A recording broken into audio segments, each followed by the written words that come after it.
We're going to learn a way for you to help solve a big problem. Now, first thing you got to do is think about how to solve problem XYZ. So you start with a great question, and what you're going to do is try and gather together as many different ideas to solve this problem as possible. They can be very specific, they can be general.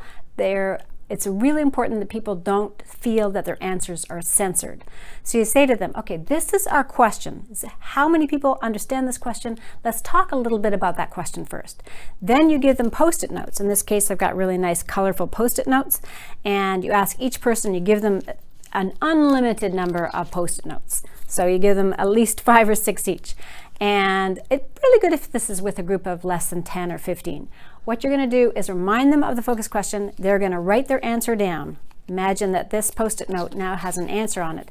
You pop it up on the wall, it's sticky, and you say, this person came up with this way to solve this problem. And then the next person says, oh, I have an idea too. And you keep getting their ideas, you post it, you read it so the whole group hears it, and then you hear the next answer. Sometimes this idea will trigger a refinement, and this idea will be related to that idea but different. So you keep posting, reading, etc. until you have met your quota. Now, after about 15 ideas are up on the wall, you check back. Now, do all your answers really answer this question? Will they help us solve this problem, XYZ?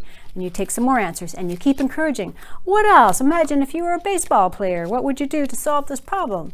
Imagine if you had to solve it within 3 weeks. What would you do? Imagine if you had no money to solve it. What would you do? And you keep giving them sort of provocative questions to help them come up with more answers.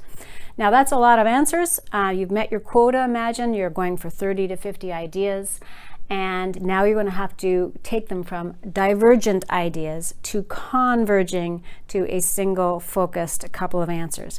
And that we will talk about in a minute.